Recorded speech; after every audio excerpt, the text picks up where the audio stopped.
ఎన్నో రోజుల నుంచి వెయిట్ చేసి మూమెంట్ వచ్చేసింది. బయటికి వెళ్తున్నాను సంతోషపడాలన్నా, లేకపోతే ఫ్యామిలీ వదిలి దూరం వెళ్తున్నాను బాధపడాలన్నా ఏం అర్థమవుతలేదు.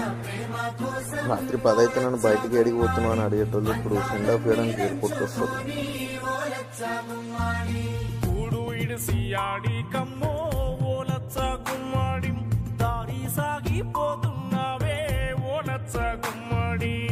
నా పాపకి తెలియదు నేను వెళ్తే మళ్ళీ 2-3 ఇయర్స్ వరకు రానని.